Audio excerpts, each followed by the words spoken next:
Oh, the bass drum is the most stupid instrument to do. It's Oh, heavy. Jesus. You don't get to do with it. It's not flashy, and if you fuck up, it's the foundation of the music. Everybody will know. Yeah, everybody knows because Yeah, they're marching to your beat, my friend.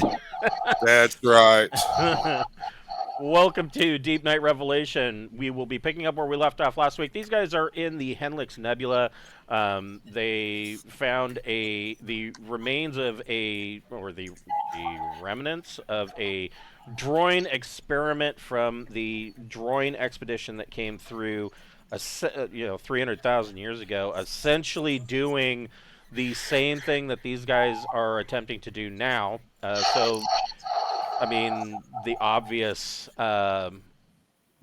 sign of this is that the Droyne expedition wasn't successful, or maybe they weren't 100% successful. But anyways, yeah, they ran across this the experiment that was going on with a intelligence of the remains of a Droyne scientist, Tyavask. And I mean, he's been dead for a long time, but his consciousness remained inside the Deepnight entity, and he did a telepathic memory dump to Bocephus, and so Bocephus is going to have quite some time of kind of sorting out his memories and feelings. Probably a lot of nosebleeds and headaches, and It's kind of frightening because this guy was altruistic, and yet right. his mindset was able to have this huge influence on the the goop, the algae, Yes. the yeah, Well, and I mean, it is a true horror story. I mean, this guy basically was slowly eaten alive and digested into an entity whose sole emotional state is sating its hunger. yeah, I'm more worried about the possibility of encountering one where somebody who is far more malicious gets integrated. Right. Uh, this guy was Yeah, altruistic. that could be a bad situation where Well, instead of holding it in check, it's just like, yes, go eat my Yeah. minions. Yeah. just give me a minute. Now I'm learning. You know, I'm learning about this stuff. But on that subject, uh, because I just got dumped 200, 300,000 years of medical research by a very psionic doctor.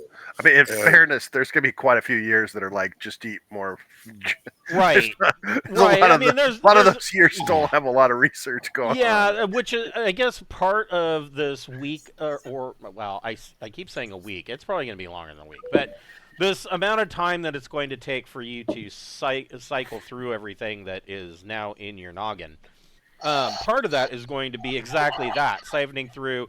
Well, we've got, yeah, 300,000 months of planning what cycle, of the biodomes it was going to allow to be fed upon, sure, and nutrients and how to balance this all out. So there's a lot of stuff in there that you're just probably not going to give a shit about because it's not going to apply to your situation.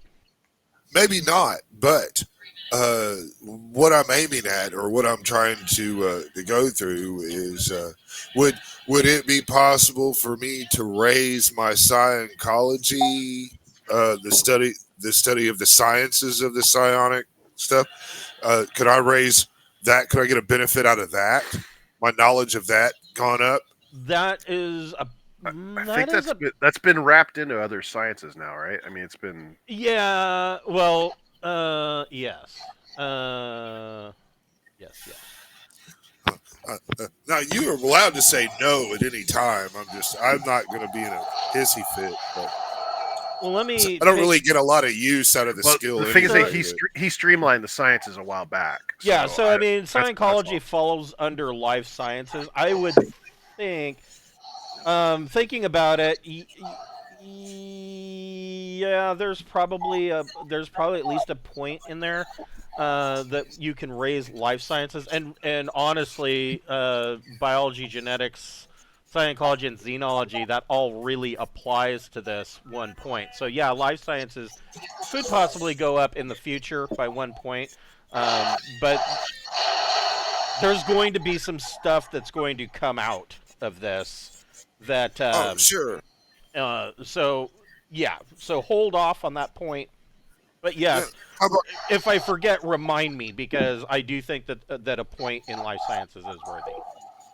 okay? I'm just gonna wait until you award us one experience point, Okay, and then one experience point does jack dick to my life sciences because right. I've got a really good life science. But maybe I could use that and absorb it, and that way I'm not cheating for extra points. Sure, sure. But you see what I'm saying? Yeah, If it's the storyline's moved enough at that time, that's what I'll do. Is when you give us a point, I'm going to ask if I can just raise my life sciences by one. right. And so these guys, they opted that obviously it hit the fan with this memory dump, and Randolph lit up the remains of Tyavask with a flamer, and so that kind of set off a chain reaction, and the entity then decided it was going to break out and eat everything, and Sarda was able to come up with the idea that there were these other biodomes that were just full of rich life and nutrients, and so he had Randolph toss a plasma grenade and crack open one of these biodomes, which gave them enough of a distraction Far that they more were food able to than get we away. were. Yeah, Far there more was food. more food there than the people were. And so they then promptly found a asteroid and ran it into the world, and that was pretty much the end of that. And they waited out the rest of their time because they were 4 days ahead, and so they waited, and Deepnight Revelation has caught up with them. Their next destination was to check out HNI-B in the Hennlix Nebula region. Before we get started, we'd like to thank a friend of the Greenwater Guildhall. None of these are sponsorships or partnerships of any kind. They are just products that we really like. Tonight, we would like to thank Boston Scally Company. Boston Scally makes wonderful Scally caps. They have a plethora of different fabrics and patterns. They just came out with a new one. One of their fall designs.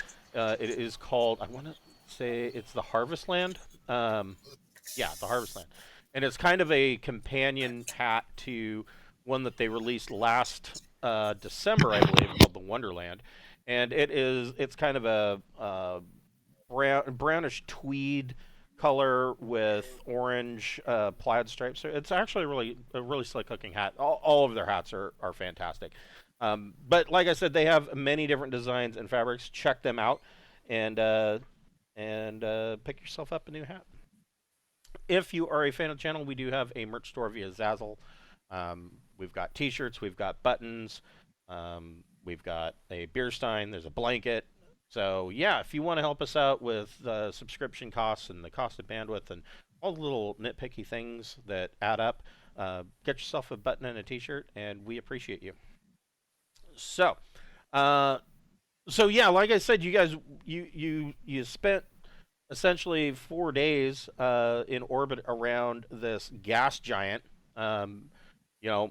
Probably playing cards and keeping an eye on the sensors, watching the surface of HNP-B just kind of go molten from this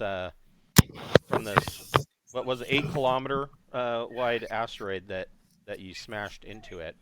I'm going to request that Sarda does a lot of scanning. We want to make sure that no particles from this site floated out and just randomly go somewhere. Okay. So yeah, that's not a bad idea. So over the course of the 4 days, Sarda, you can make a electronics sensors plus Your choice: intellect or education. Sure. I mean, it's done that before, right? They blew a ship up that had this shit in it, and the particles, Right. a little piece of the ship infected. That was our opening mission, learning about the mold. That's how Alpha got infected. Yeah. Yeah, Yeah. 14 plus whatever bonus the ship's sensors may provide. So, yeah. So the asteroid, of course. I mean, the way that it was tossed, it's really hard to get a precise targeting when you're basically just kind of pushing it with the nose of your ship, kind of thing, or landing on it and using your thrusters. So, but what was Pappy, your pilot, Pappy Johnson? He did a fairly good job. Of course, the asteroid didn't land directly on the installation itself, but it did get close enough that I mean, it's hard to.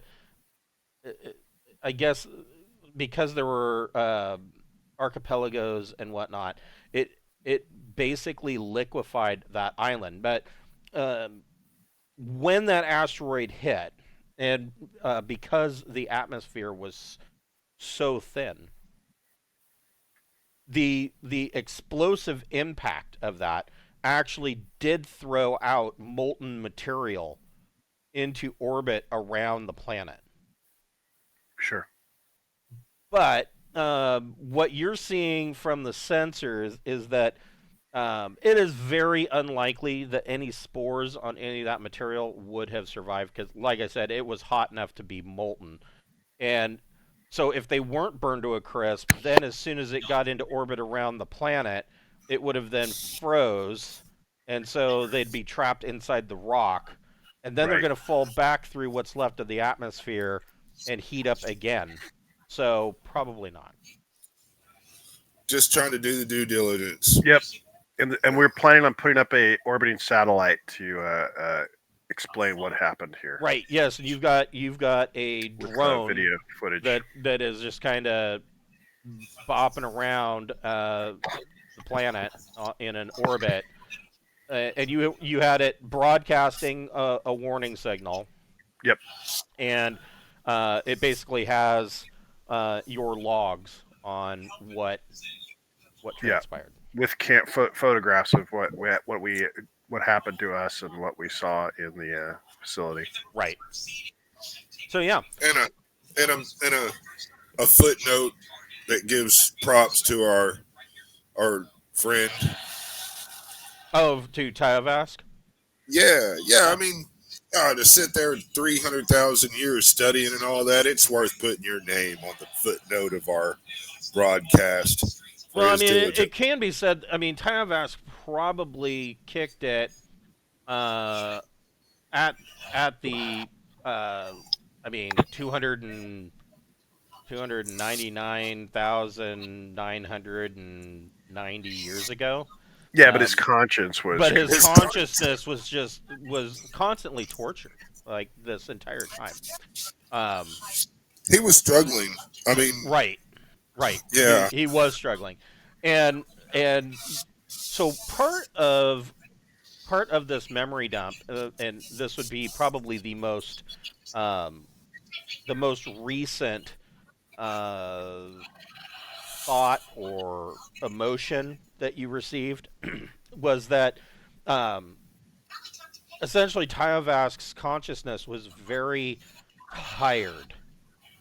It was very weak.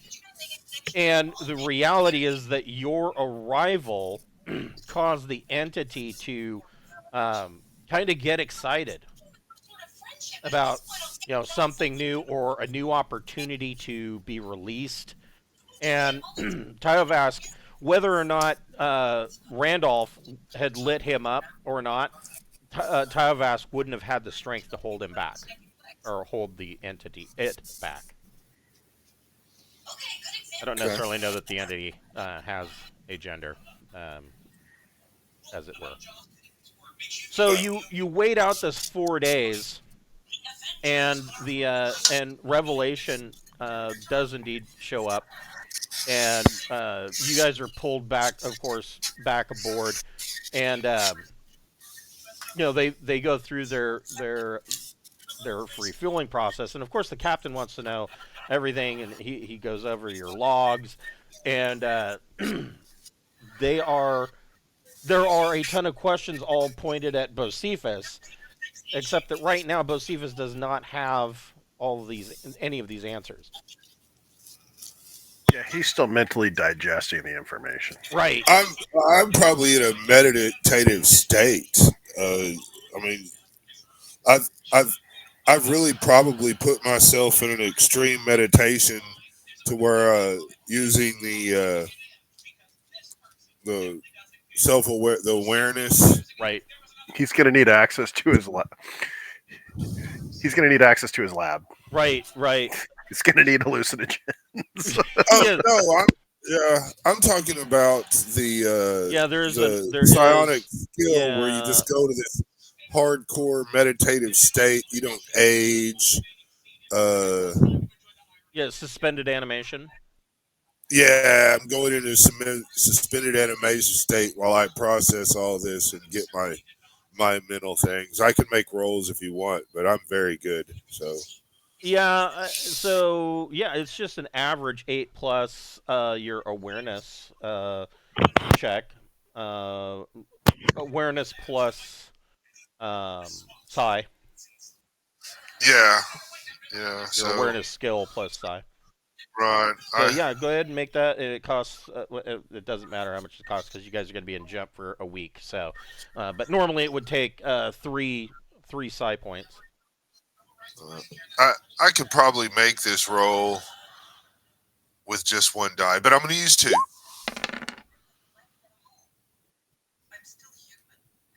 Okay. Oh, I would have made it with if I got the 4, I would have made it. The 3, I would not have. But so there you go. So you go into a suspended animation for 7 days. You do not need food. You do not need water. You need minimal air. You could effectively travel in a cold sleep berth without actually undergoing cold sleep and its dangers. Suspended animation may be stopped at any time, provided external stimulus is given to awaken the sleeper, such as a friend nudging you or a mechanical alarm. But yeah, you basically sequester yourself in your quarters and lock the door, and you go night night for 7 days. Yeah, with Stimpy told him to put a little chair and sit outside the door and tell people to fuck off. Yes. Like, well, that's his job. Is fuck off. I kind of think Stimpy's probably developing a bit of a sense of humor. Instead of telling people to fuck off, he's just like, I don't know what he's doing in there. I saw him hit the cantina, and then he went in there with a bottle of tequila and a bottle of Jergens, and I don't know. He said he'd be out when we got somewhere else. Well, I asked him a question. It was, I'd gotten married several years ago, and come to find out that one of us had ate a lot of dicks, and it was before we had met, so I was asking him if I should be concerned about that. I think I read this on Twitter. Yeah, and he said no, and I go, well, I don't understand why my wife is so upset about it.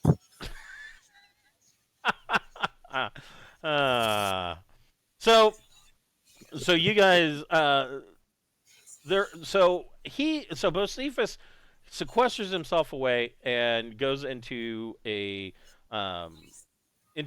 suspended animation state.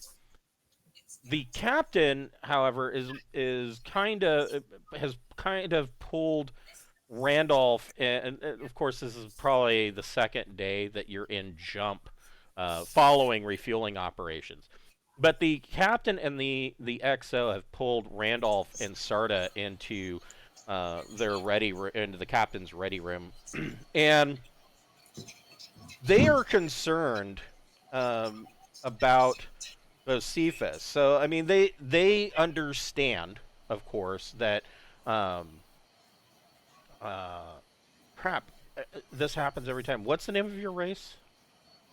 Oh, Takari. Yes, they understand that Chikari are naturally um, telepathic, and so psionics uh, gives everybody a bit of pause. They don't know how to feel about that. They do know that psionics are generally illegal in the Imperium, but there are exceptions to that because Chikari, they can't help the way they're born. So they understand that. They are wanting to know from Randolph and Sarda.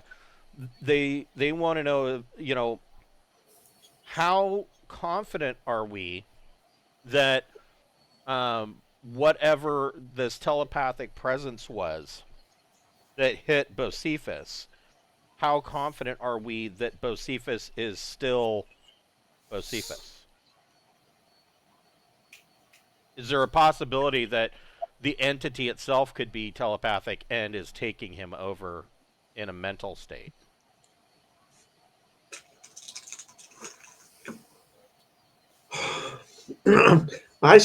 Before he went and isolated himself, he was trying to chase every female will round. So I didn't see any change in his behavior.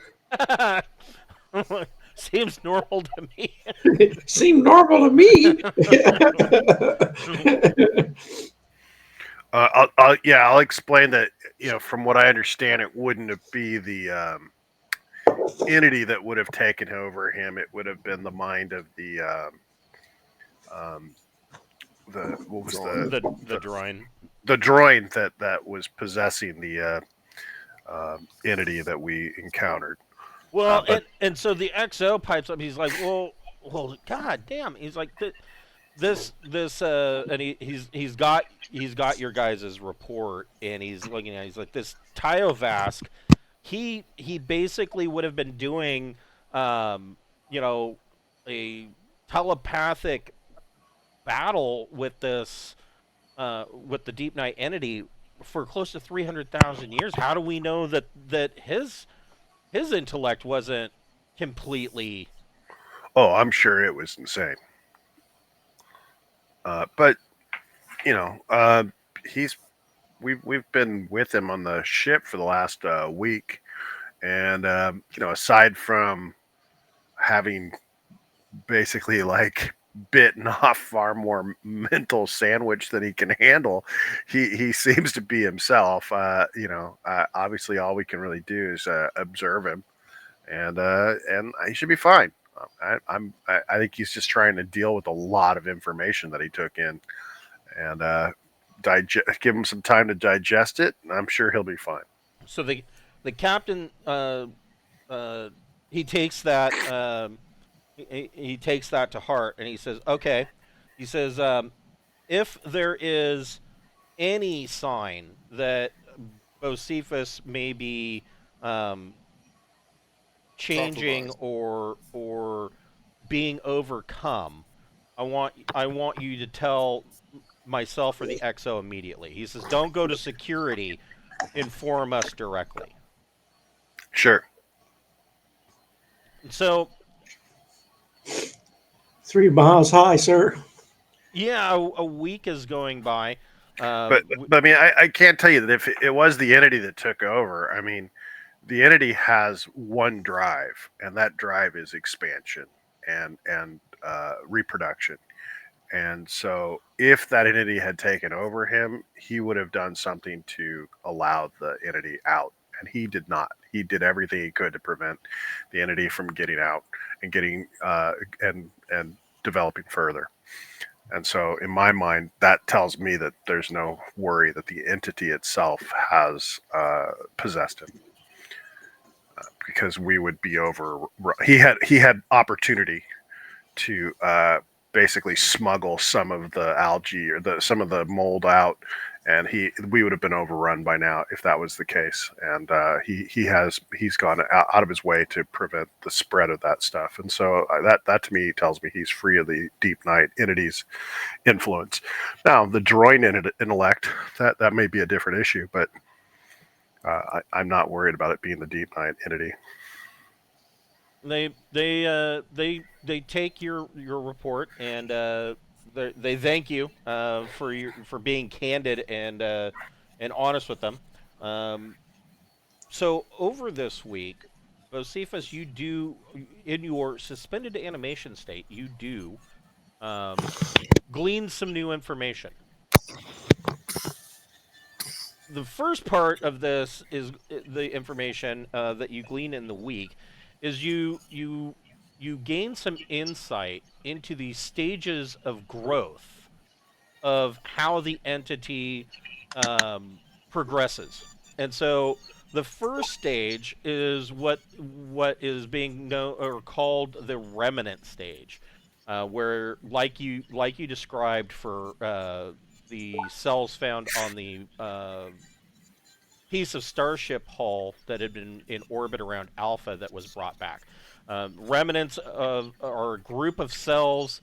They are just minor fragments of an infected creature or something else, something that is not completely destroyed. And if they don't have any sustenance, the remnants will pretty much die, but they remain infectious until they do.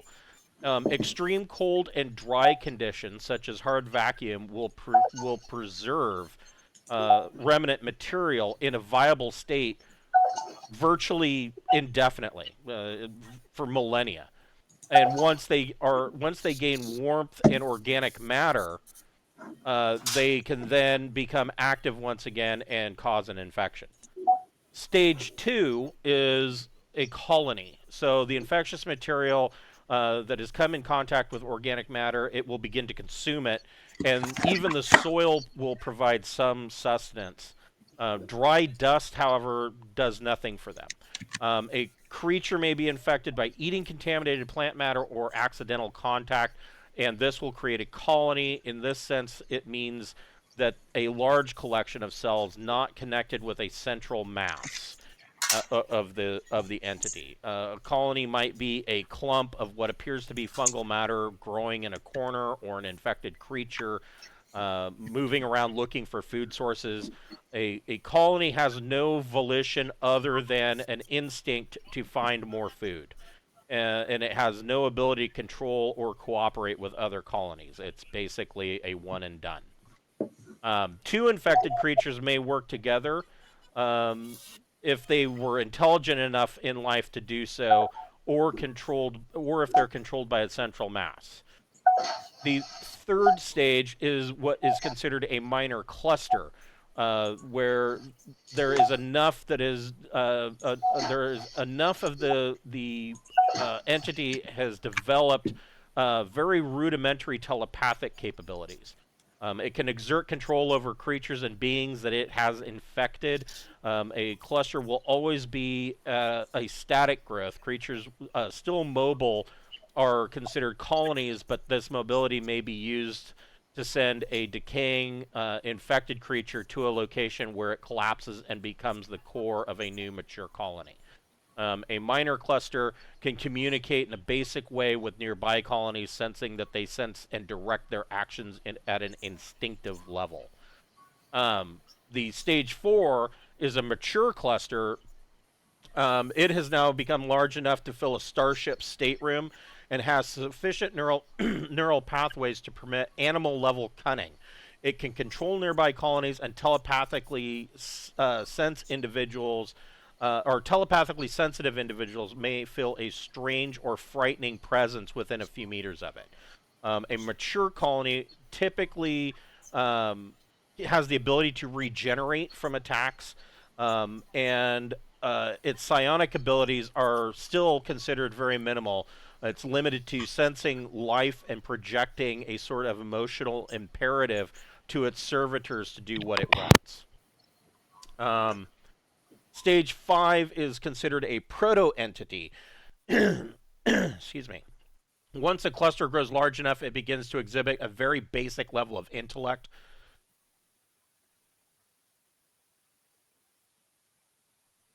Excuse me. It has a very basic level of intellect, and it can solve problems in a manner of a highly forgetful and unimaginative individual. A proto entity is on the cusp of actually gaining self awareness. Um, it says that the personality of a proto entity really depends on what creatures it has absorbed. So this kind of goes to what Sarda was saying about his fear of, what happens if if the entity is in contact with a telepathic being that is not a nice guy. This could be that example. Um, then there is stage 6 is the immature entity, where it is self-aware and it is as smart as a typical human in the terms of problem solving. It still communicates in forms of emotions and drives rather than coherent thoughts, but it will recognize thinking minds as being different than an animal intelligence. And from there, it goes to stage 7, the mature entity, um, of which the installation that you were at would be considered. Actually, it would be considered only a proto entity, but a mature entity is considered smarter than a human and will normally have tremendous psionic potential, including exotic powers. So the according to what your memories are from Tayavas, the mature entity is a a theoretical. The Droyne haven't run into a mature entity, but the Tayavas theorizes that this thing exists. And when he says exotic powers, the feeling that you get is along the lines very similar to the legends and rumors of what has been found at like ancient sites. The ancients had the ability to move planets. Well, how did they do that? Did they use technology? That's not really what they're finding at ancient sites. They just willed it and it happened. And that's kind of where Tayavas, his mentality is going with the mature entity. And then he thinks that there may be something of a stage 8 or beyond that he simply calls the full potential. And that is completely unknown, but it may be infinite. It could be that the entity could gain an intelligence that is infinitely huge and could be as intelligent as all intelligent beings in an entire universe. There's no top end limit. The only thing limiting it is its food source and potential.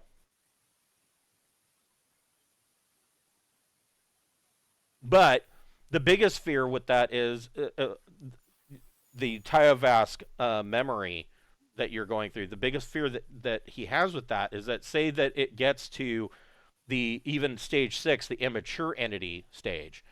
The fear with that is that it is now smart enough that it can ration itself.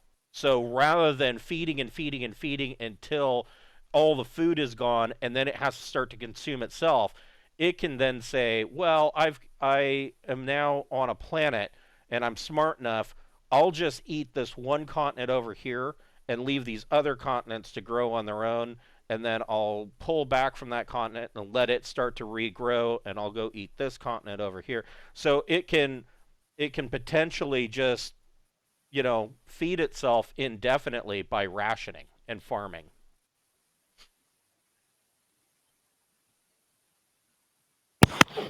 So, I mean, off top, I think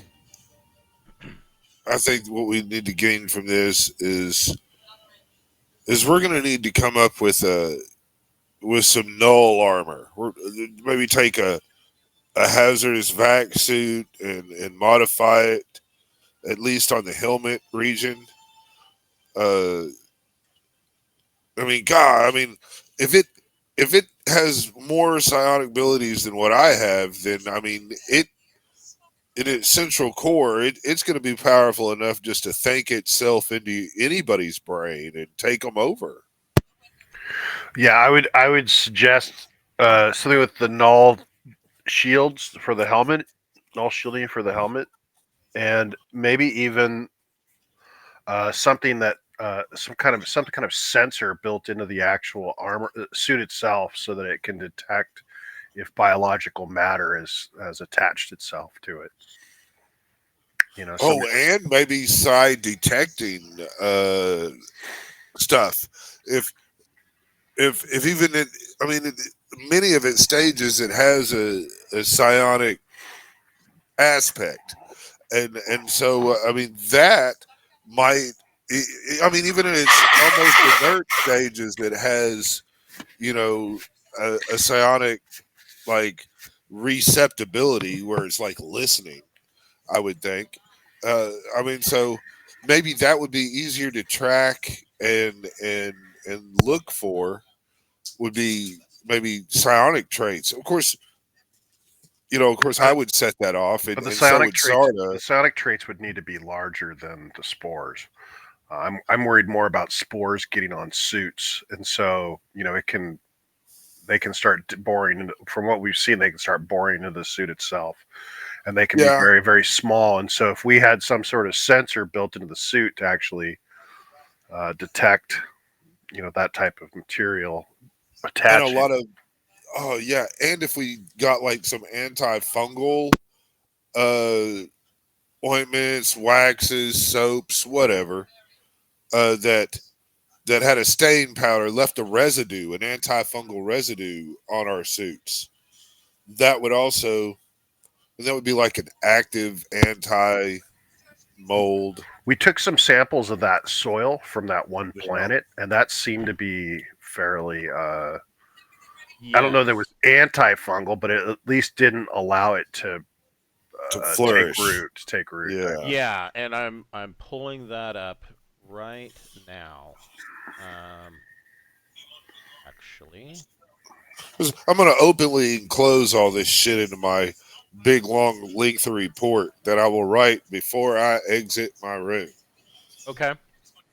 You know? Oh, if we enter a system where this thing is psi, what's the range? If it can move planets and shit, it's an indefinite range almost. It's almost. Depends on how much. If Yeah, if it becomes aware of us, we're within range.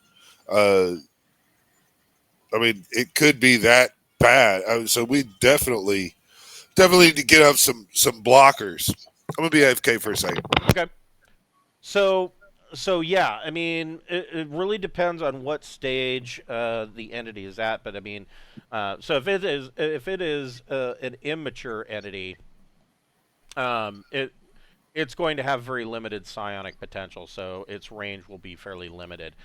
If it's a mature entity, it will be many times more intelligent than the average human, and it will have a far greater range than most psionics are available to races that you've encountered. And if it's beyond that, um, because like he said, there's no upper limit to this thing. So if it's beyond that, and it has what may be called exotic powers, um, I mean, it might be able to detect people in an entire solar system.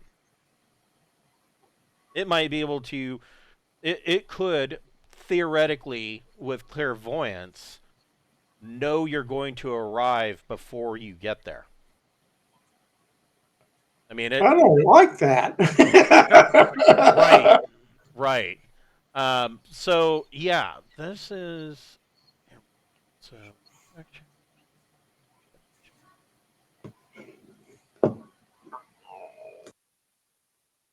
Okay.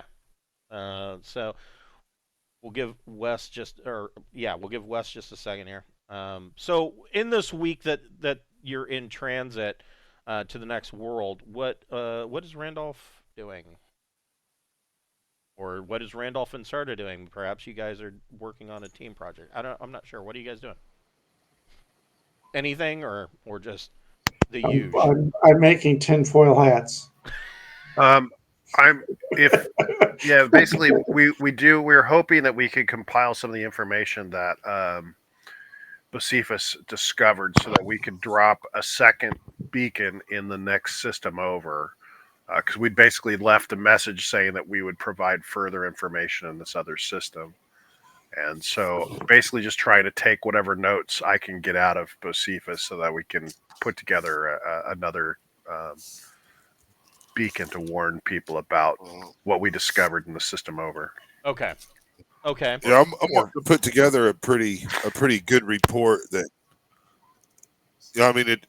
Of course, I'm not going to write a thesis that has, but I definitely want to have everything that you've said that I've kind of brought up in this, just in here in this game. I want to enclose all of that in a report, and I will definitely forward that to Sarda, Randy, Captain, Command Staff. So yeah, the other piece of this information that you get from the memories does concern the Droyne counteragent. So the Droyne were working on a very basic level counteragent to combat the entity, and at the time that when you first encountered this on Alpha, it does coincide and it does confirm what you originally believed, that there was in the soil samples that Sarda took, there was something in that soil. There was some kind of outside agent that was stunting the growth of the entity, and the memories that Bocephus got do confirm that. The Droyne did. Basically they salted the earth kind of thing. They infected this planet with their counteragent just in case. They thought when they left Alpha, they thought they had gotten everything. They were wrong. There was still bits and pieces of the ship that they destroyed in orbit. And so, but they had introduced this counteragent basically as a test level to make sure that it was already a world that was really not worth much of anything. It was never going to be worth much of anything, and they wanted to make sure that this counteragent wasn't basically going to destroy the entire planet. It did not do that. It didn't burn away the world. And come to find out, you guys now know that it does function on a very basic level. You learn that Tyavask has essentially built on that over the last 300,000 years and has come up with a way of treating an infection using this counteragent. Not only treating an infection, but giving at least a limited vaccination. It's kind of like COVID. So you will have a chance to, if there is spores in the air, there is a chance that your body can fight it off if you are inoculated with this counteragent. It's not 100%, but it's better than nothing. We can manipulate the data a little bit and make everybody think that it's closer to 100 than it actually is, though. And that will encourage more people to take it voluntarily than to be sneaking it on them. I don't like that idea. Yeah. No. No, I'm going to be forthcoming with the science. But, yeah, because, I mean, when and if it doesn't work for somebody, there's going to be people will think that they've taken the thing and they're therefore immune, and then they're all going to be pissed off at Big Pharma and right. Well, or they'll be super spreaders because they think that they're immunized and they're not. Right. I might not be above killing problem crew members. Not worried about problem. I'm worried about everyone. Yeah, but as far as the eternity of mankind and all that, I mean, Bocephus is a scientist. Now, I mean, in the pure sense of the term, I am a scientist, and so I'm not gonna. I'm gonna. The data will be recorded accurately, and people falsifying or altering the data will be harshly punished under my medical section of the ship. The fuck you want to call it? At least Right. in my lab. Yeah, yeah. Fuck around and get cloned and replaced. Is what you'll do. So that will be the next piece of information that you will start to um, pull out. But right now, and this actually some of you do have somewhat of a counteragent already, and so the counteragent that you have was actually initially developed on Deepnight Endeavor, and you have kind of in your time since Alpha, you have taken the data that from that and the samples from that counteragent and done some study with the samples, and now with Tyovesk's information, you can create a counteragent that will be quite a bit more successful. There are a number of checks that will need to be made. It will need to be, let's see, it says, uh, science biology. So, um, yeah, life sciences check. What is your life sciences? Right now it's 3. Okay, perfect. And then what else? It's sorry, I'm bopping between books here. That's fine. And then a also a medic check to run the lab. Do I get intelligence or Yes. Yeah, anything yeah, on your there? choice of either intelligence or education. Yeah, that applies to both those checks. All right. So here's this. So you're This would be the medic check is a 13, okay, and then and make the life science is is a 9. so and that actually fails. Um, but it doesn't fail so bad that you're not making um, some progress. It's just currently it's not promising, but you are on the track to creating an effective counteragent. I might get some bonuses from the lab. That's true. Yeah, I will. I will give that to you. Let's see here. So let me take a look. Deep Night Revelation.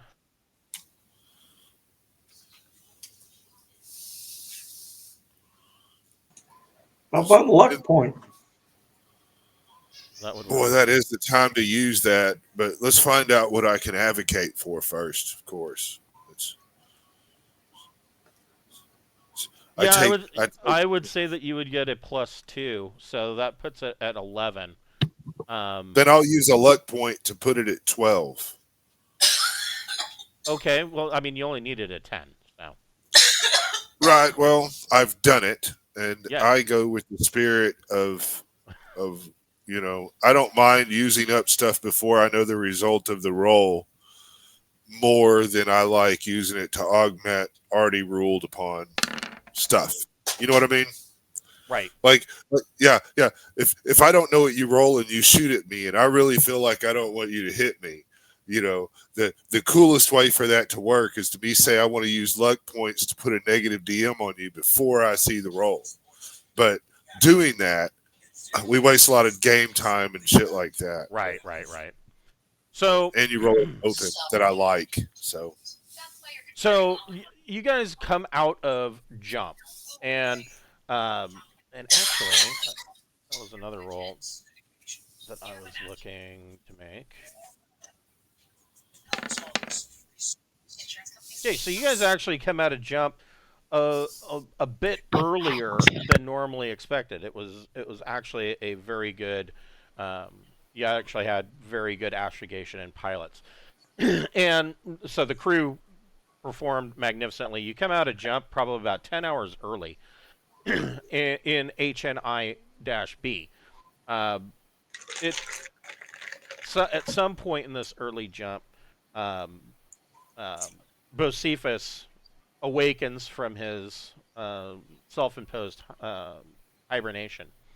Kind of, you you wake up and you're refreshed, and energized, and you have a focus towards wanting to work on this. And so you immediately go. Bocephus goes to the lab and immediately starts dinking around with this. And after about 5 hours, you are now making very promising progress towards creating this counter agent. Um, Deepnight, in this amount of time, has already started to conduct its refueling operations as normal. HNI-B, it is a trinary system. There are a pair of M3 red main sequence stars that are actually orbiting a distant M1 star. And the primary system contains 3 planetary bodies and a gas giant, of which it is being used for refueling.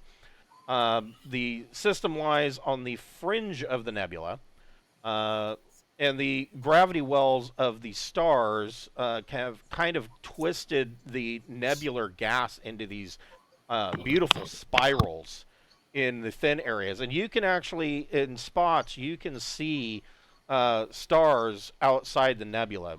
In a lot of cases, with these worlds, like for some of these other worlds, HNI-A and HNI-C, they're not going to see anything. You're going to see a big purple blotch across the sky. Whereas with B, you can actually kind of see the outside edges. Some of that starlight is poking in through the gas cloud. But you can never see from where your point is. You can never see the whole night sky at once without the nebula being present. The innermost body, HNI-B1, is an unstable super Earth. It has a high gravity of 1.6 G. It doesn't appear to have formed properly. It's kind of shaped wonky, like something exerted an outside force on it, almost like this planet is egg shaped.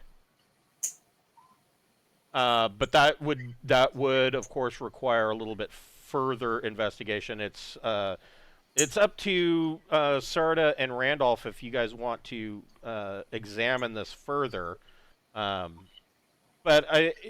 it should be noted you wouldn't necessarily have to go to this planet to see it. You could, from Revelation, you could perform scans. Let's just do the scans, and if anything comes up really weird, we'll spend the time. Okay, so go ahead and make an electronic sensors Confirm. plus intellect or education check.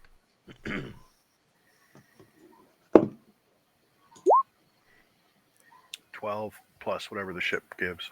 Yeah, that'll be another +2. So yeah, so it looks like something blasted a chunk out of one side of the planet, and the crust liquefied and then kind of reformed over that hole, and it was reformed with deep faults and cracks that could potentially cause this planet to someday essentially come apart on its own. It could just crumble apart.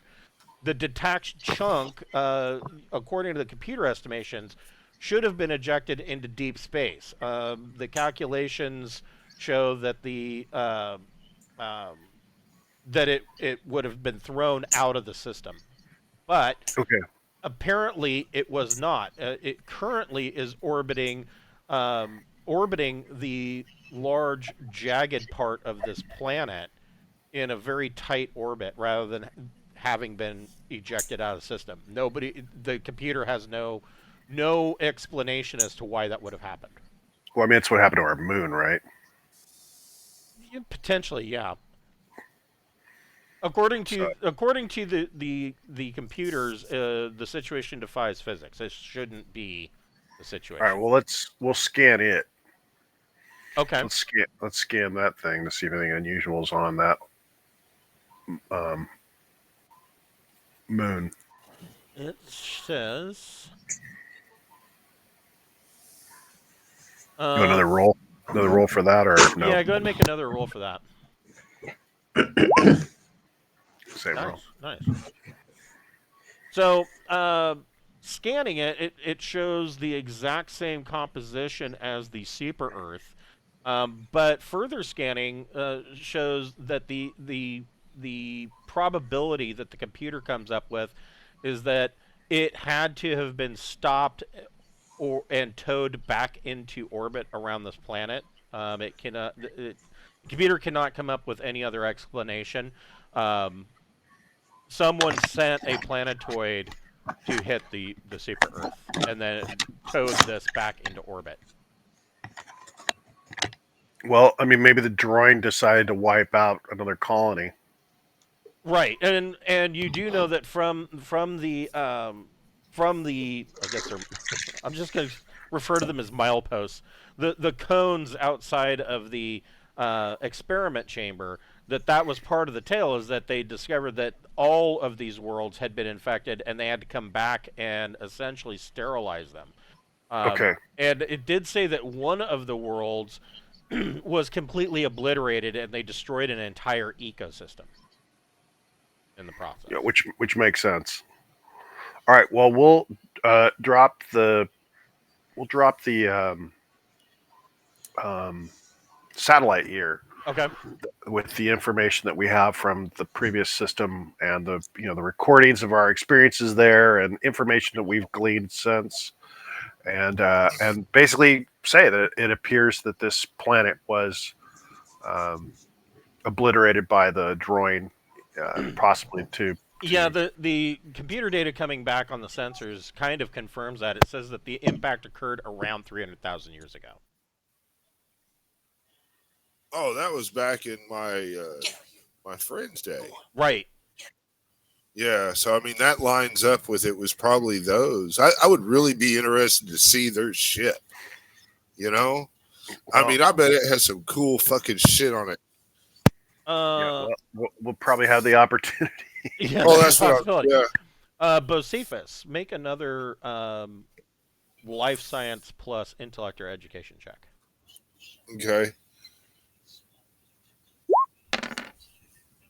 Okay, and make another medic plus intellect or education check. Perfect. And I might be getting bonuses from the lab and all that. This factored in. I do want to request a couple of things. Maybe I'll ask Randy for it first. But I need a place to put somebody if they get infected. It has to be set up so if somebody comes home and we've got them infected,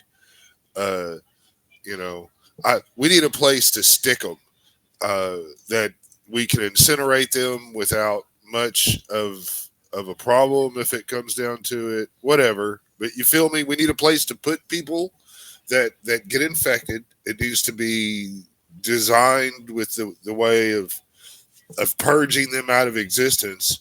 But if we're getting all these vaccines and possible ways to turn the way around, we've got to have a place where we can, maybe have drones in there or something that we can do procedures with, medical drones of some sort.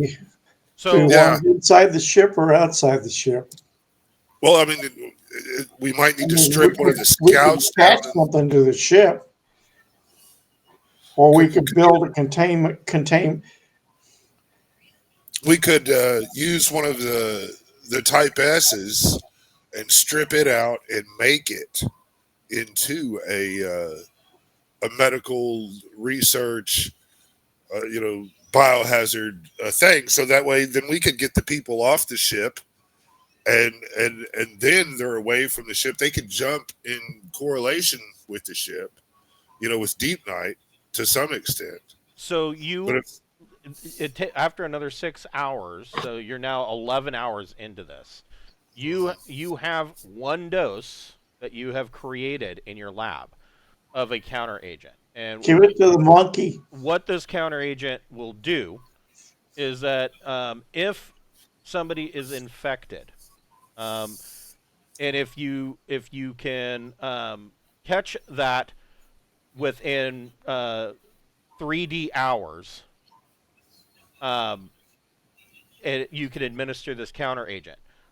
At the end of that time, 3D hours, that person who's infected can make a difficult 10+ endurance check. If they are successful, the infection will retreat by one stage. So there are stages to the infection, being where was that? That was So this is more of an anti-agent, not a vaccine. This is this something is a direct treatment. Yeah. Um, so how far would it mutate in 3D hours? One Well, I stage? No stages? no, we know some of this information from the documented times that people have been infected and turned. so essentially, the degrees of infection are, exposed. If you are exposed, your body will automatically, naturally attempt to fight it off. This is usually the sign where you get a slight fever. You get that general "I'm unwell, out of sorts" feeling, irritability, like you're coming down with the flu. The next stage, of course, is infected, where your body has been invaded by the entity cells. Small concentrations are scattered throughout your body. They will grow into your organs, especially the brain, and they will begin converting tissue into the fungal growth. Infected people, they retain their free will, but they are prone to angry outbursts. They often display short periods of extreme clumsiness. yeah, we saw some of those symptoms when we first. Right. I was going to say the one scientist in the med lab on Endeavor, where she kept dropping stuff and tripping and all sorts of stuff. So that is infected. Then there is the next stage is controlled. You're basically now under the control of the entity, at least in a general way. Damage to your cells will be apparent in your appearance and the way you tend to lurch and stumble from action to action.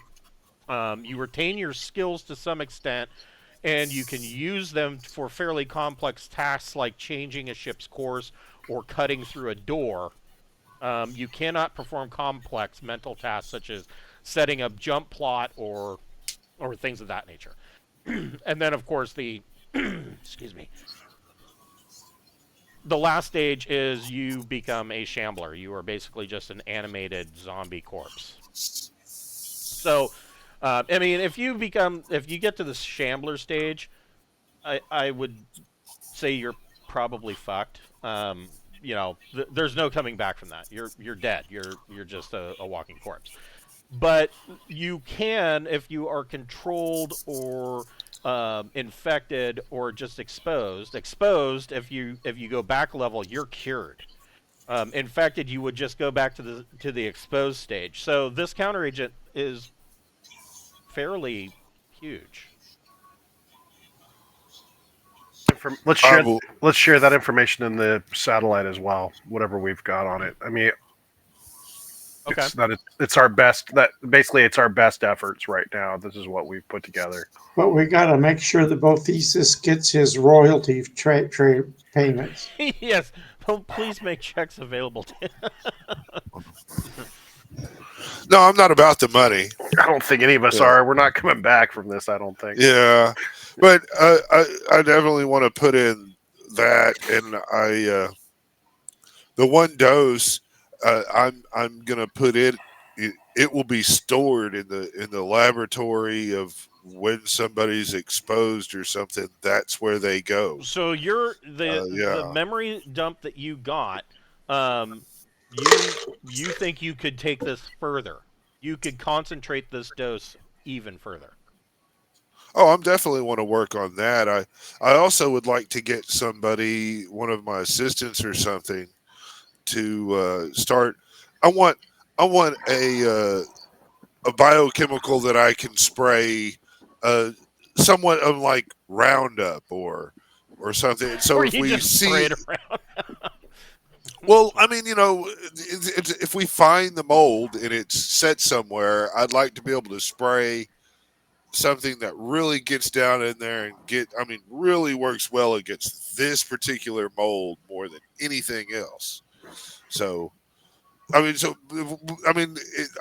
we could do like drone crop dusters and you know drop this down, and it would make sure an area is less likely to have active mold who kill So the mold. you do feel like your if you were to do more research, you could potentially come up with that Right. Okay. Cool. using Well, this single dose counteragent that you have right now. so I just need to keep following this rabbit hole. Right. So that's where I'm going to go then. Yeah.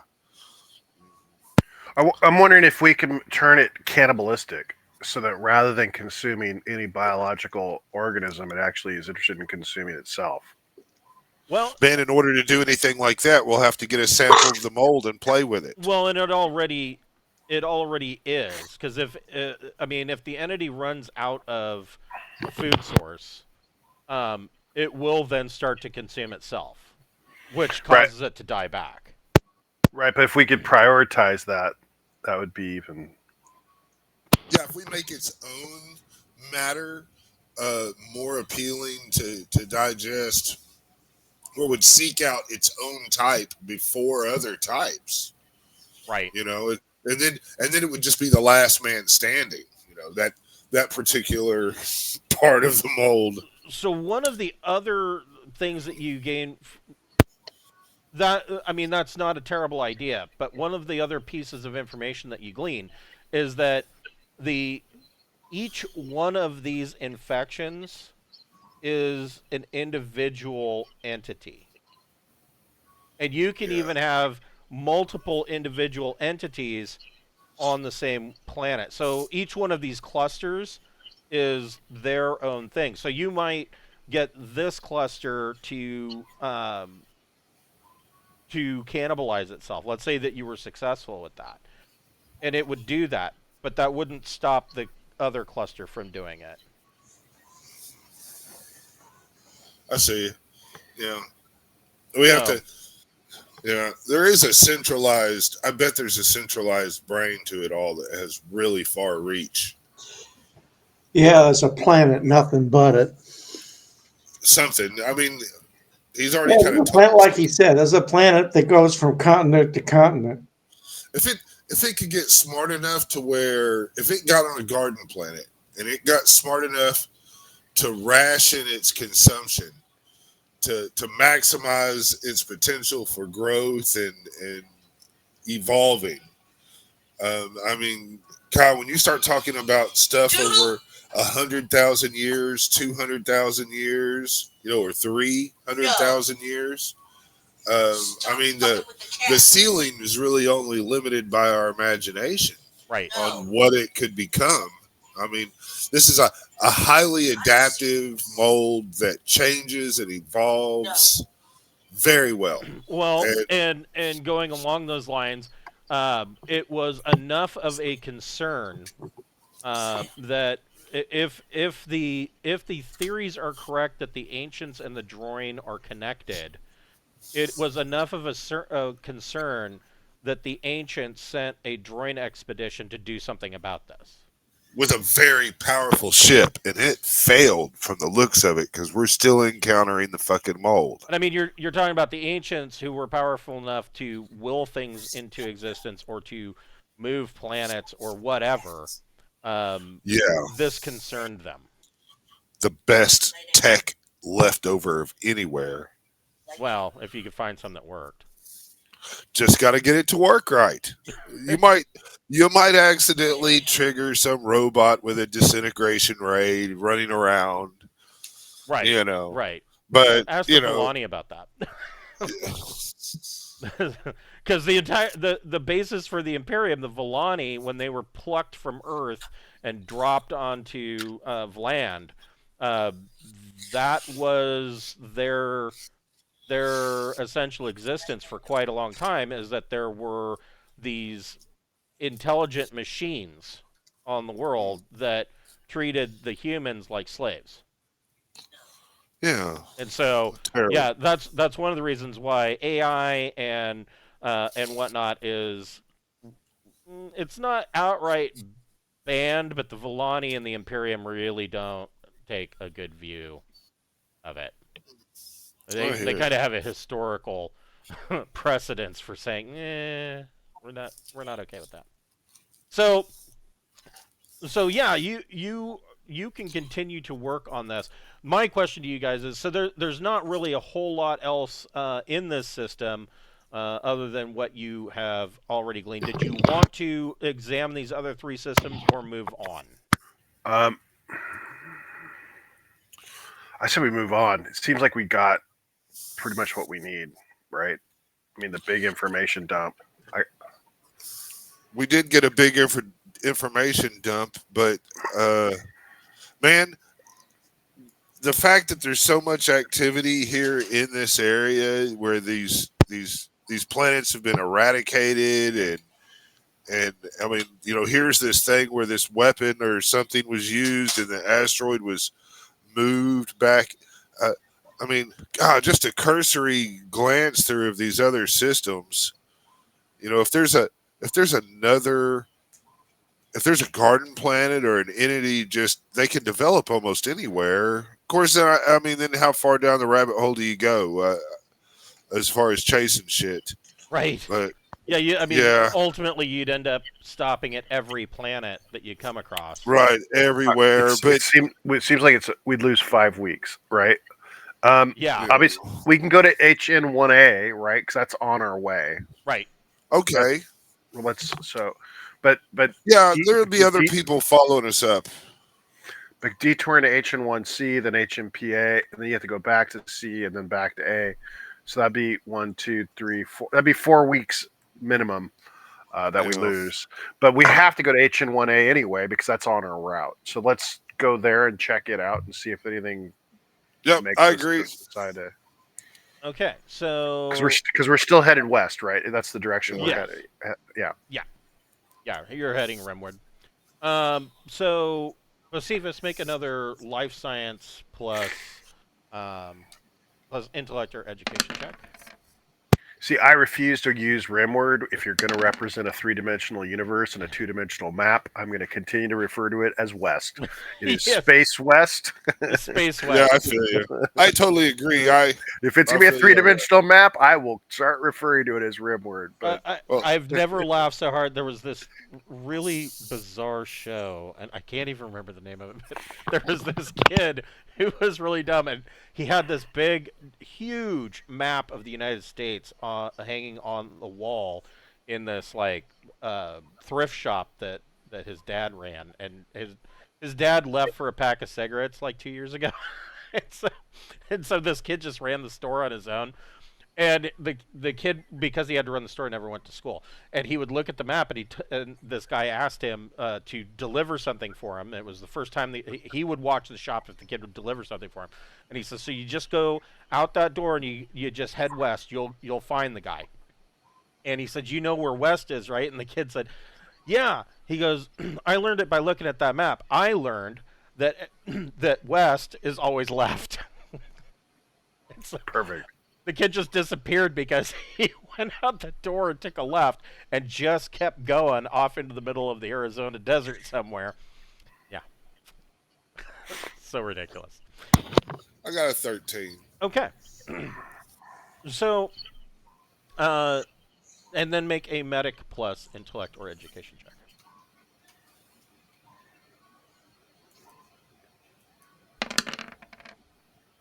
Uh, 9. +2 though. I love it. Did you already put in the +2 for the lab? No, so I'd have gotten a 15 Okay. and then a 11. Okay. I'll start putting in the 2 for the lab. So, yeah, you are able to come up with a concentrated. You get 1 dose out of this. It is a concentrated counter agent. Now this one, it basically will have the same effect as the normal counter agent. So if you inject somebody with it, you know, they can make a difficult 10+ endurance check, and if they succeed on that, they will then drop back 1 level of infection. However, it will also inflict 3D damage, ignoring armor. So 3D damage to what?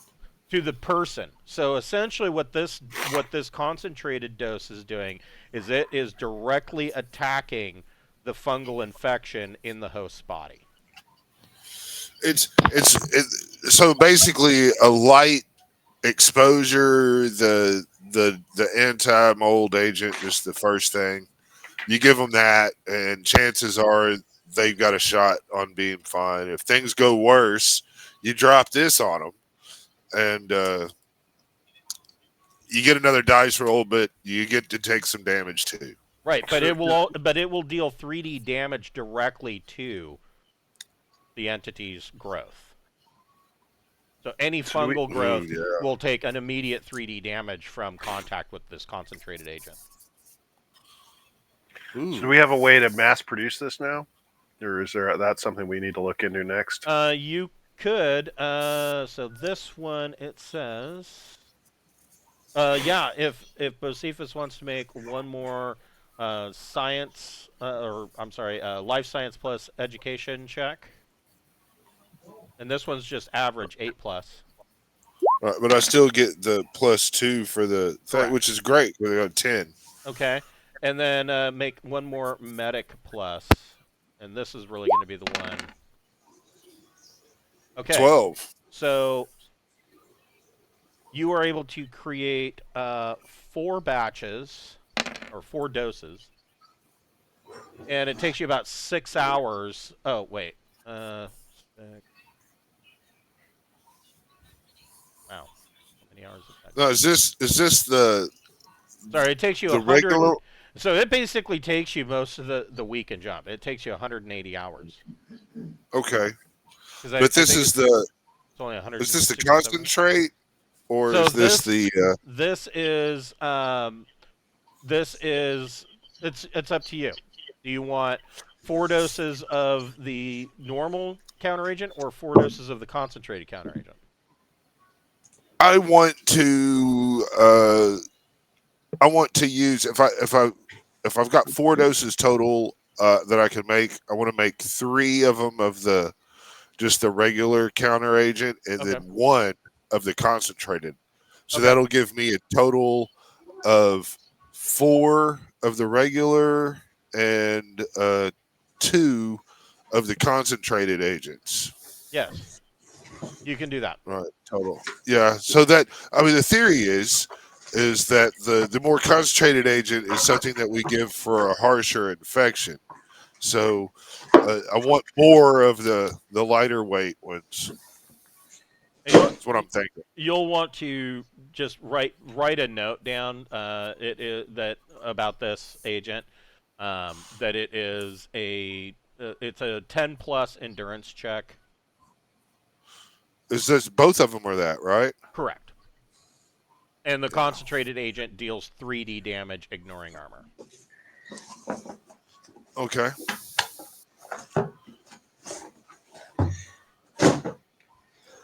Now, just where did I put it? Here we go. Okay. So I'm working with the engineers to come up with a containment area. Okay. Go ahead and make a mechanic plus intellect check. I only get a 7. Might want to build it into an airlock. Yeah. So yeah, you work with the engineers and you are able to come up with a means of a containment area. What is your ideas for this containment area? I mean, like Sarda said, maybe build it into an airlock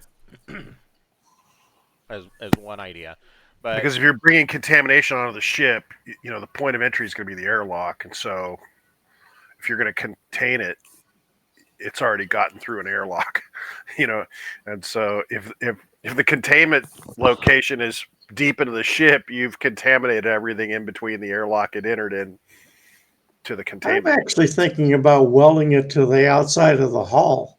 That's even better. Yeah, that would be even better. Yeah, We could do it near an airlock so people could get in and out, but it has to have its own airlock. some type of pod.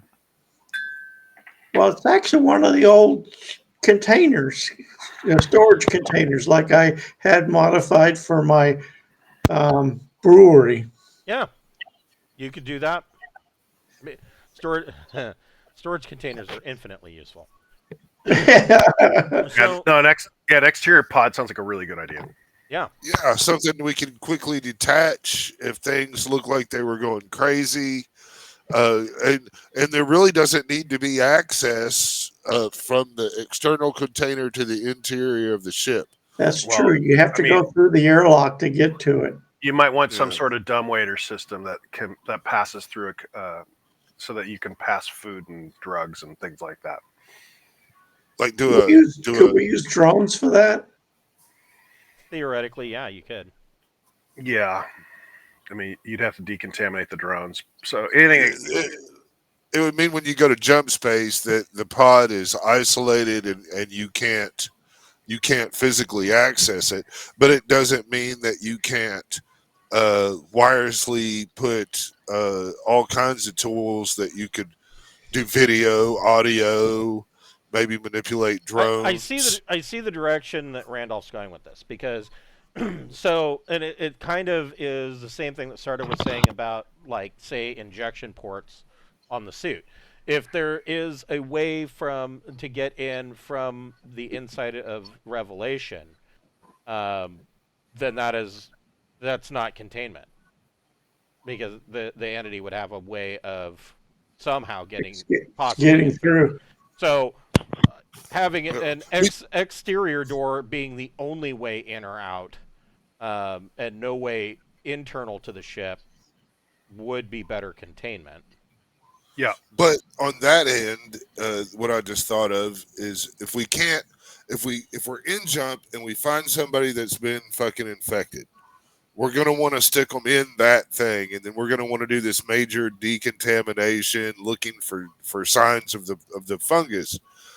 But if we're in jump when we find these things, we can't put the person in the outside thing unless we have some kind of. So maybe just take an airlock and add a second door to it that goes into the thing.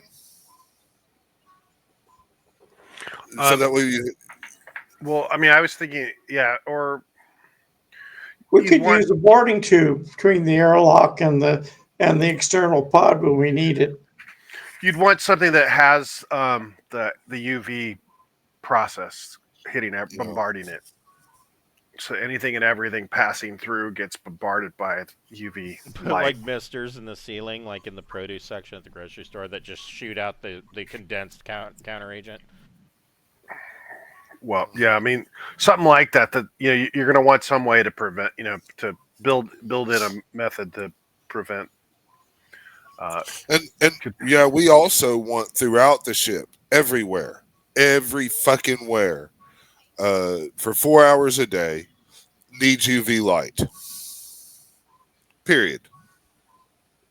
Okay. Everybody's gonna get sunburned. Yes. Whatever, man. I mean, I'm just saying. Like that board show all over again. God, I gotta change the maintenance procedures.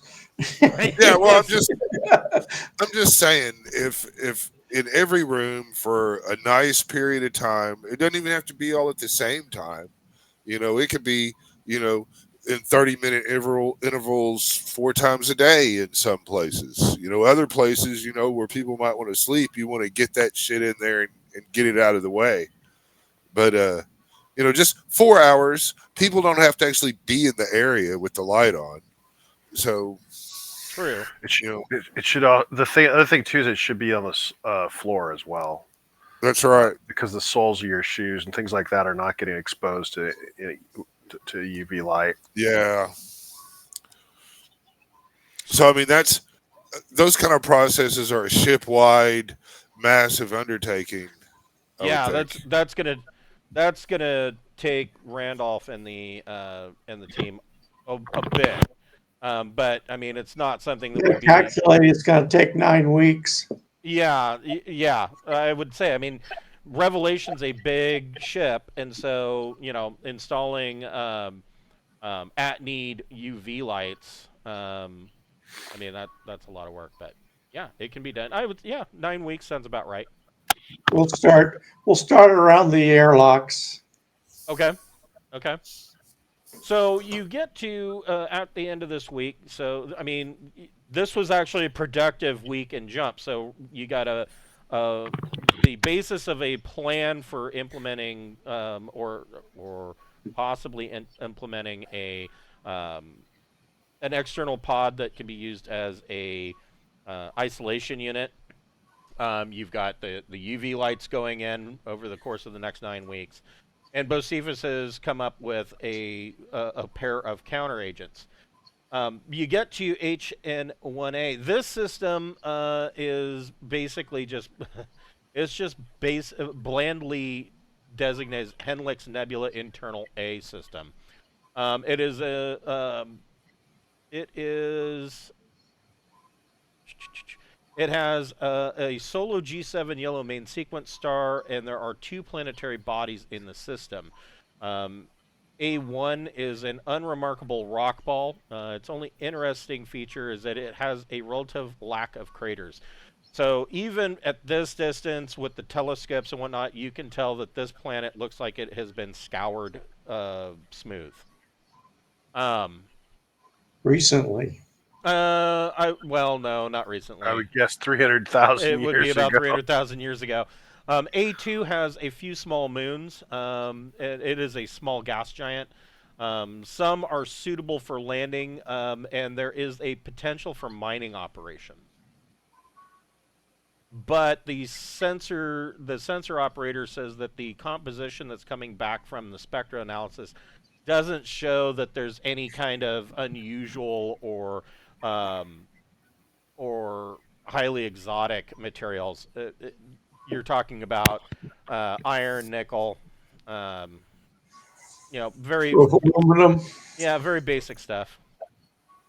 But I mean, we need all those base materials to do all these projects that we're Yeah, I mean, building you and you shit. could order a mining operation during the refueling. Yeah, it's a good idea. Let's do it. Okay. Yep. I mean, if either I mean, it can we even have a person that we tell to go do these things, right? Yeah, you've got teams of people. Yeah. So, Yeah. um, yeah. So they they don't. I mean, the next 3 or 4 days goes by.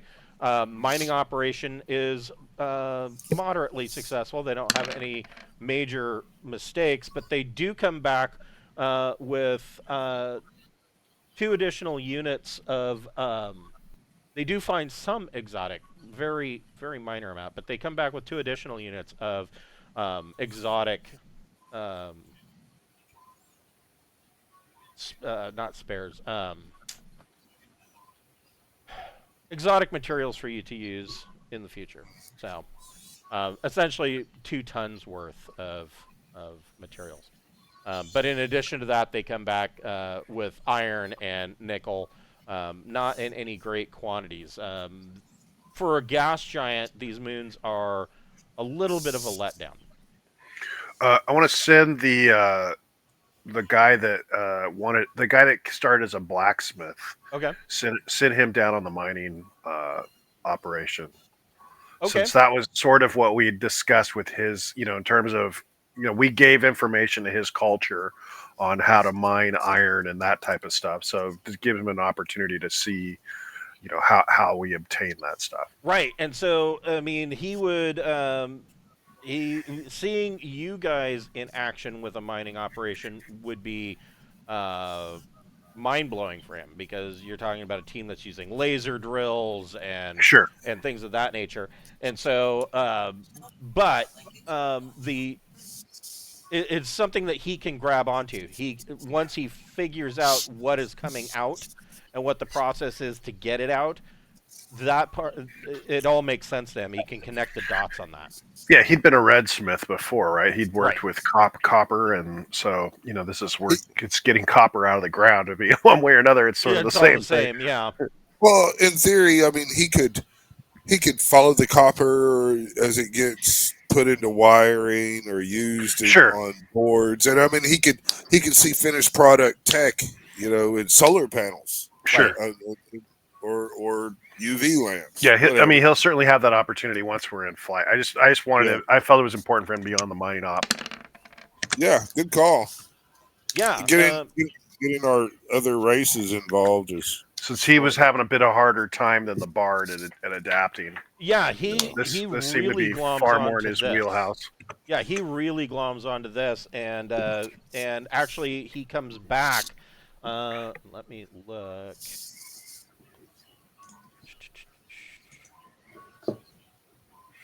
And basically, I'll partner him with like a mineralogist, someone who can answer any questions he's got. Right. Where is profession? There we go. He basically comes back from this with a basically gaining a 0 in the general professional class of worker, which basically it encompasses armor, biologics, civil engineering, construction, hydroponics, metalworking, and polymers. When I say 0 at traveler level rather than his meager yeah. um, indigenous level. So yeah, I mean, aside from that, not a whole lot else here, but it is clear that the Droyne did scour HNI-A1, and it, like I said, it's weird because there is a distinct lack of craters. The planet is smooth like a snowball. It's smooth. We probably want to take a look at that, don't we? I mean, there's literally no structures or anything on the world, and it is. Aside from that, it's coming back. Spectrograph is saying it is an unremarkable rock ball. All right. Not even. There's no water, not even in frozen. It's just a smooth chunk of rock. They had to have found the shit here and just eradicated the fucking planet. More than likely, yes. Yeah. They might have actually infected the planet. I mean, well, and that's what the obelisk says, that everything in this region, they accidentally infected all of these worlds. Good job, fellas. Yeah, bang up job. So, having completed, finding out this little piece of info in the Hennlix Nebula, the revelation continues on. Man, this fucking vaccine though is so. I mean, these things are fucking huge. They're almost fucking huge enough to say we need to turn around and go give it to people. Right? Yeah. Let's take this back. So,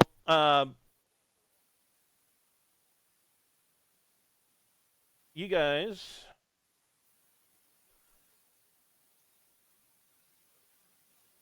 I don't know where you're at yet.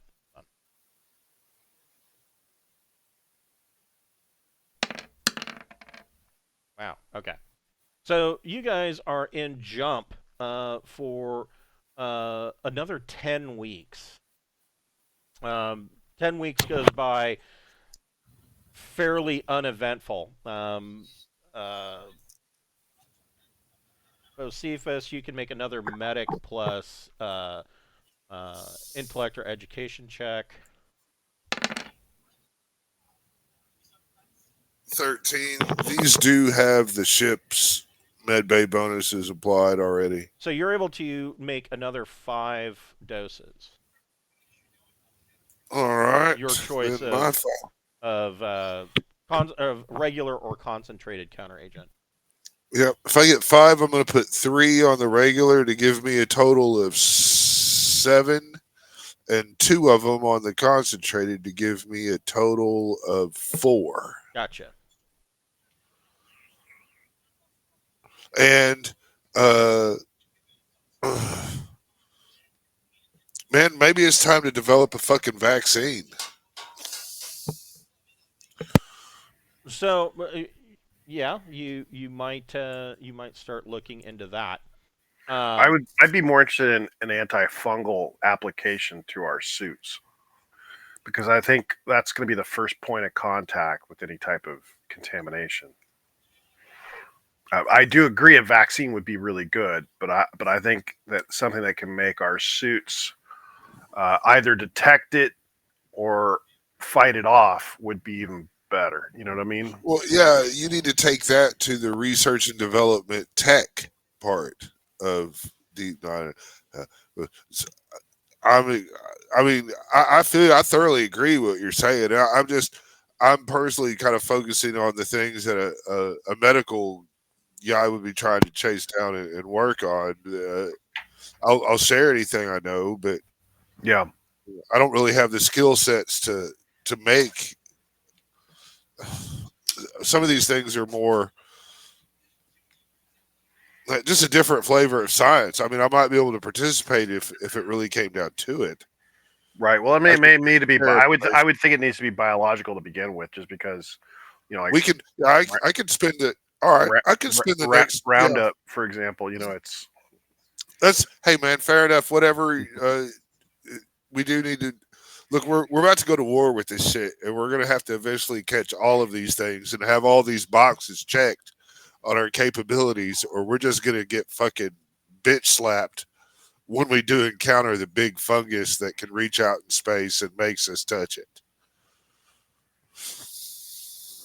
So yeah, the next series of jumps that we do that I'll be researching is I want to make an ointment, or maybe an ointment's the wrong word, some kind of product that we can put on suits that will repel any mold or fungus thing. Maybe a diluted form of concentrate. You know what I mean? Yeah, I gotcha. Yeah. I want something besides a tinfoil hat to keep me from getting taken over. Right. Well, we are going to have to invest in null technologies too. It's got a science. I mean, it's got a psionic side that we haven't begun addressing yet. But I'm guessing we've got a long way to go before if in my head I'm picturing this huge fucking solar system of mold that we're going to have to go annihilate. So 10 weeks in, and let me find had it here somewhere. Where did it go? Thingy.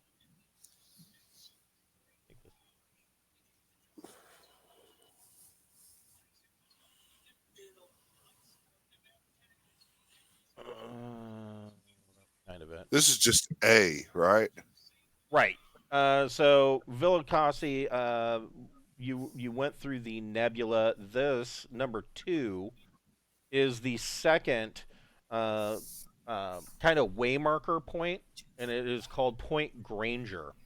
And after 10 weeks of multiple jumps, you are coming upon Point Granger, and your long range scans, telemetry, is bringing up this. kind of on the edge of a small gas nebula itself. DNS AQ306 is coming back as a, it's coming back kind of garbled, but estimates are that it is an average of average solar density, and that there is the likelihood that there is. Yeah, I rolled a. It. They claim that there is an unlikelihood that there is a gas giant in DNS AQ306 actually, but DNS AQ406 is coming back very, very strange. So it is coming back in a very unusual trinary star arrangement. So most trinary systems, they have two close companions and then a third star out at a longer distance. That's not what they're seeing here. They're seeing that there are three stars at considerable distance that are orbiting around a central point, kind of like a barycenter in the middle. And these three stars are orbiting around the central point. There is an additional point of interest. There is a gas giant that orbits close to the system's barycenter, and it places it a distance from the three stars. So there's a gas giant way out, away from these three stars, that's closer to the central point that these three stars are orbiting around. So that is 406. DNS AQ 406 is the weird one. Well, we have to hit one of those two as we come into play, right? I mean, right. So you're coming in, you have your choice of taking your chances of not finding a gas giant at DNS AQ 306, or going directly to 406 and investigating this weird trinary system. it seems like a no-brainer to me. You go where you know there's a gas giant. We may want to take the Desinex to DNS AQ. See, that's what I was thinking too. You get anything that's got J2 or better, and you J1 over there, right? Because see what's going on, and then because we'll need to harvest ice or get water somehow to refuel, which will be easier for us to do in the Desinex than it will be to refuel the. Well, and technically speaking, the Desinex has J2, so you could jump over here, check it out, and then jump back, all on one fuel tank. Yeah, but that would take up 2 weeks. True. Whereas if the ship goes here and then here, hypothetically we can refuel ourselves by harvesting ice and scanning and meeting back over and then meet.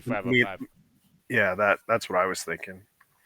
And if we don't find anything, the plan B is to go back to DNSAQ. Yeah, and then they can come back for us if we don't find anything. Well, we can follow them. Well, no, we can't. I mean, if we've jumped to here, that's jump 2. We're out of fuel.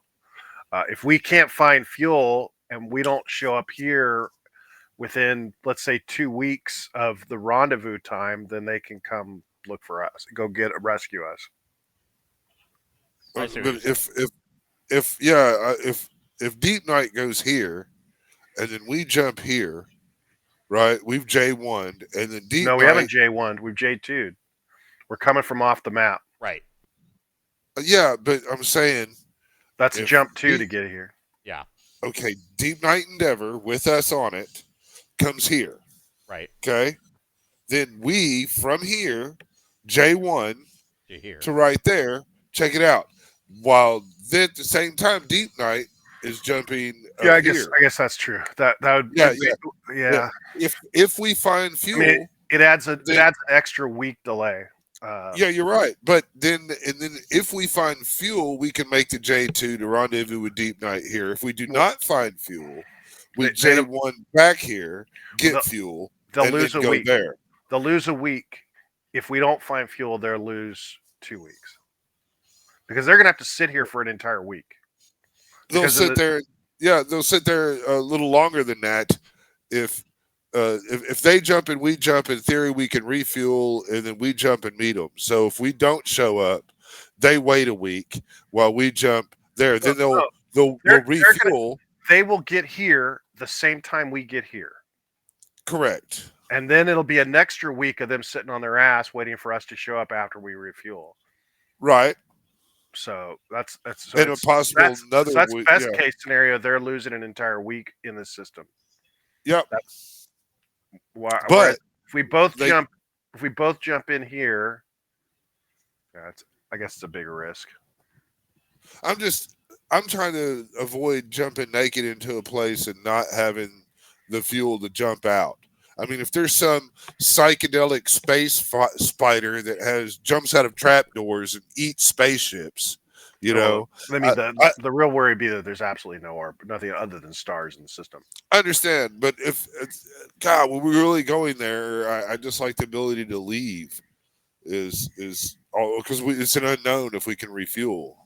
If we jump in there blindly, then we have to survive with no fuel for a long time. Well, we have to scan for asteroids that would contain liquid or ice, and then intercept them and mine it. And so it could take a while. Does the week extra that it takes to jump and it's possibly not a week because it's going to take them several days to refuel. Right. And it usually takes 3 to 4 days for refueling operation. So they're going to lose 3 or 4 days refueling here while we can jump immediately. And then they're going to lose 3 or 4 days as they refuel here. So it's not going to be as bad as I was depicting it. So yeah, I guess that is the best way to do it. Well, you might. There's a possibility that you might change your minds because. So this is the system that Revelation comes out in, DNS AQ406. Looks like this.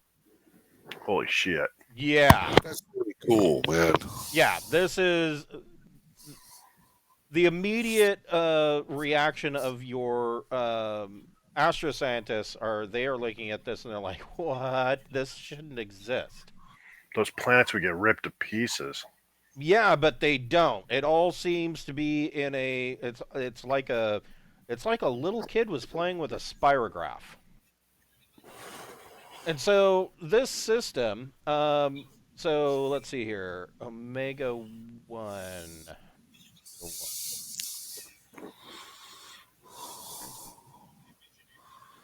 Oh, I see.